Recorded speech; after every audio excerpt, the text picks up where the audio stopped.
En fonction de cela, moi, je dis tout simplement, il ne faut tout regarder, toutes les options et donc, évidemment, regarder les options qui concernent les dépenses de l'État, dépenses de fonctionnement. Regardons comment améliorer le fonctionnement de l'État pour que cela coûte moins cher, dépenses éventuellement des collectivités locales. Mais il faut aussi regarder du côté des recettes. C'est du bon sens. Réduire les dépenses, augmenter les recettes quand la situation ne va pas bien. Sauf qu'effectivement, vous évoquiez à l'instant les collectivités locales. Elles vous disent qu'elles sont à l'os. Mais enfin, alors, commençons par regarder du côté des recettes, puisqu'effectivement, jusqu'à présent, et que ce soit d'ailleurs à la fois Bruno Le Maire, mais aussi Gabriel Attal, il disait pas question d'augmenter les impôts. Si on rouvre ça sans tabou, quelles sont les pistes qui vous paraissent les plus intéressantes aujourd'hui ? Ce qui est sûr, c'est qu'au niveau des recettes, il y a effectivement les pistes autour des dépenses sociales qui sont...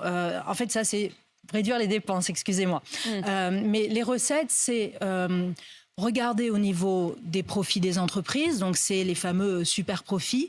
Regardez les dividendes qu'elles versent, ce sont les super dividendes.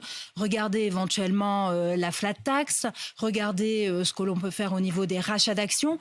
Moi, je n'ai pas de religion à cet égard. Super profit, mais en tout super cas, dividende, il faut regarder en fait là où les entreprises ont eu des recettes exceptionnelles qui sont dues justement à la situation que nous vivons actuellement. Et donc, mais vous voulez penser, quand vous dites spontanément, est-ce que vous pensez au super profit, au fait que le CAC 40 s'est rarement porté aussi bien, qu'il y a eu effectivement beaucoup de dividendes qui ont été versés? Est-ce qu'il aurait fallu taxer les dividendes davantage? Moi, ce que je vous dis ce matin, Apolline de Malherbe, et ce que j'ai dit la semaine dernière, c'est qu'il faut regarder. Je n'ai pas une solution clé en main. Je ne propose pas une taxation que je pourrais développer sur votre plateau. C'est quelque chose c'est une discussion que nous devons avoir à l'Assemblée nationale avec les parlementaires, avec le gouvernement.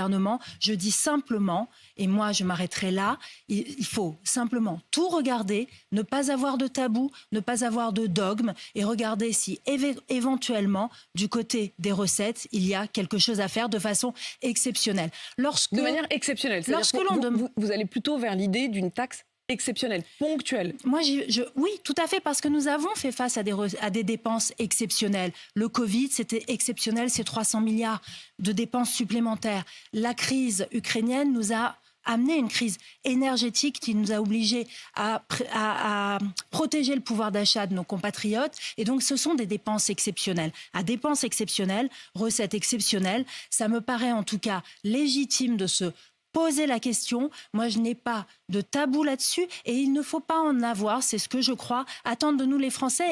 Et c'est une question de justice.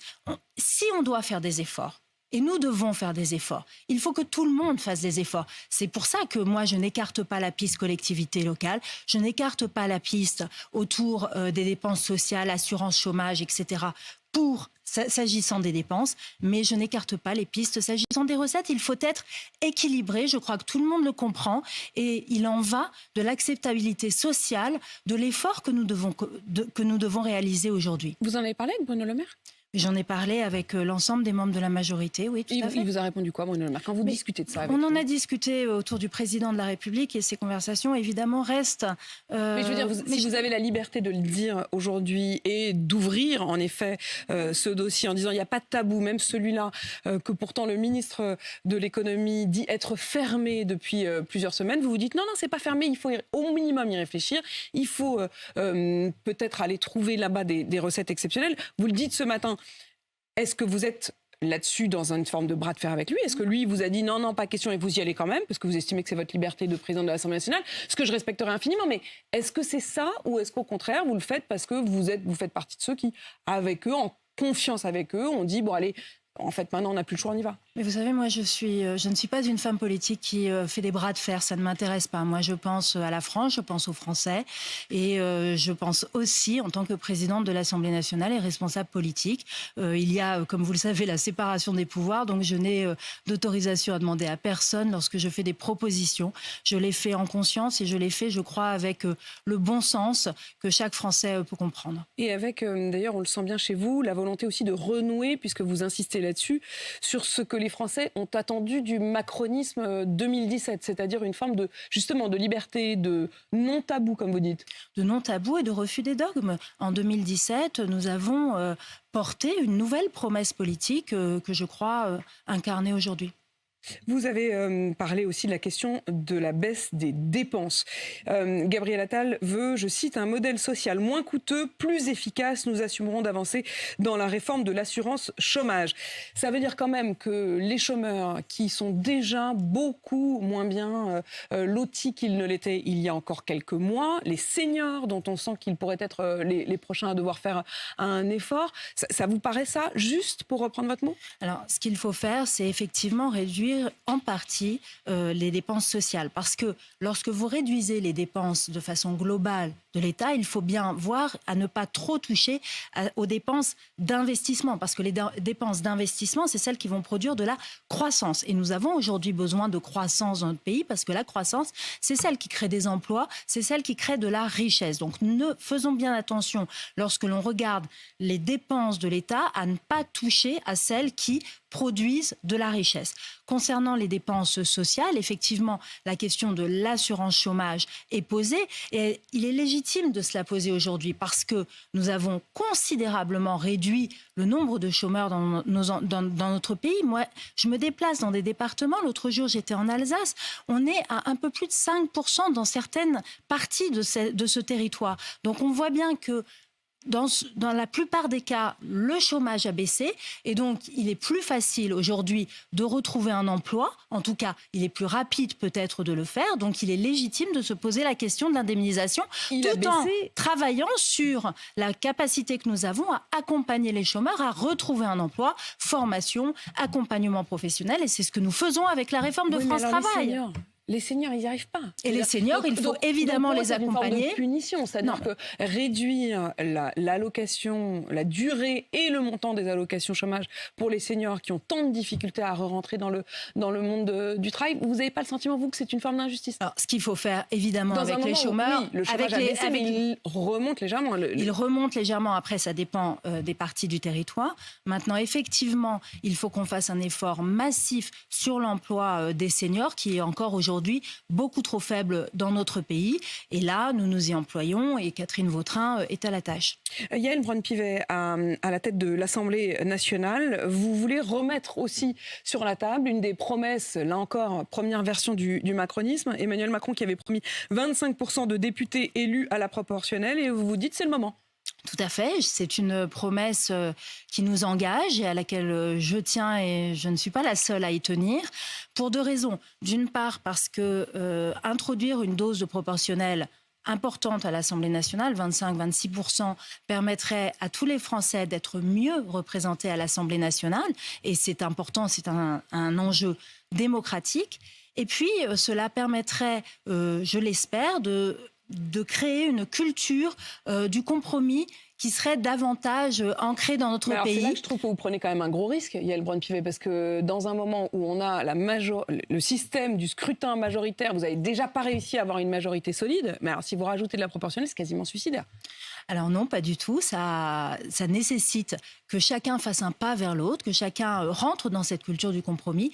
Moi, j'y crois. Vous savez, je suis à la tête d'une Assemblée nationale qui a voté plus d'une centaine de textes en trouvant des compromis et des majorités. Et il faut que nous apprenions davantage à faire ce chemin de comprendre les idées de l'autre, essayer d'en tirer le meilleur. Et vous savez, ça rappelle étrangement la promesse de 2017 également. C'est pour ça que je me suis engagée en politique. Je trouve un peu rêveuse. Mais je ne suis pas rêveuse parce que... ça très sympathique, hein. Tout le monde a envie. Ça n'a rien de sympathique, madame. Une assemblée où ça n'a rien de sympathique. Vous savez, depuis que moi je préside l'Assemblée nationale, c'est ainsi que nous avons voté la loi de programmation militaire qui nous permet de réarmer nos armées et de protéger notre nation. Nous avons sur la loi de programmation militaire trouvé un consensus et nous l'avons adopté largement. Nous avons sur la loi de programmation de la justice trouvé un consensus, nous l'avons adopté très largement également et c'est elle qui va permettre de réembaucher des magistrats pour que les Français puissent avoir une justice qui fonctionne mieux. Nous avons sur la loi de programmation intérieure trouvé une majorité pour pouvoir remettre 10 000 policiers et gendarmes sur notre territoire. Donc moi je ne suis pas d'accord, ce n'est pas naïf, c'est la réalité, c'est la réalité que je vois tous les jours à l'Assemblée nationale. Dans un instant, nous comment ça marcherait? C'est 25 à 26% de députés qui seraient élus à la proportionnelle. Enfin, Yael Braun-Pivet, au moment où on se parle, il n'y a rien dans l'agenda. C'est-à-dire, à part la loi fin de vie, l'agenda de l'Assemblée nationale, l'agenda au sens des lois proposées aujourd'hui par le gouvernement, il y en a très très peu. On a quand même l'impression qu'ils ont plutôt la trouille de se retrouver face à une majorité fragile. Pas du tout, Madame de Malherbe. Le 13 mai, nous allons examiner à l'Assemblée nationale la loi de programmation agricole qui intéresse nos agriculteurs et qui nous concerne tous. Ensuite, nous allons examiner la loi sur la fin de vie. Nous examinerons un certain nombre d'autres textes à l'été. Et donc, non, nous sommes au travail et nous avons beaucoup fait depuis 2 ans. Nous avons d'ores et déjà examiné des lois importantes sur l'environnement notamment, puisque je vous ai parlé du côté régalien pour mieux protéger nos compatriotes. C'est important. Nous venons de placer en plan Vigipirate...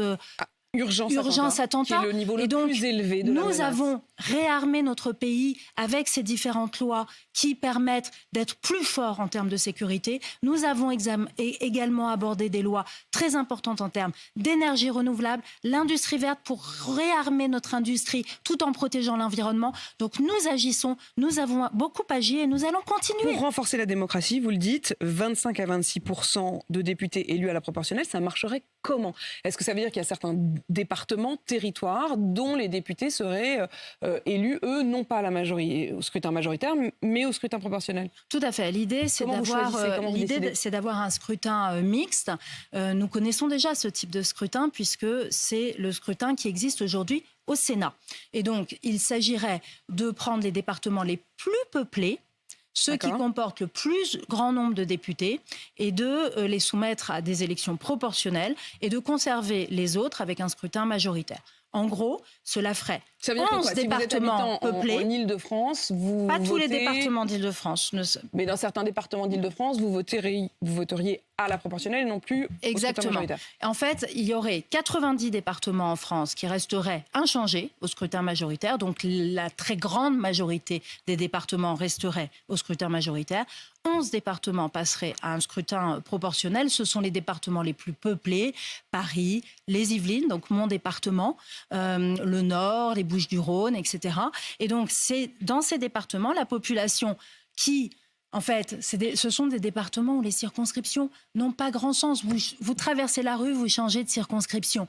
Les citoyens seraient mieux représentés dans ces départements avec un scrutin à la proportionnelle. Et ça veut dire, Yael Braun-Pivet, que ça pourrait être fait avant les prochaines élections législatives? C'est mon souhait. Il suffit d'une loi ordinaire pour ce faire. Donc moi, j'ai commencé les consultations politiques avec les présidents de groupe.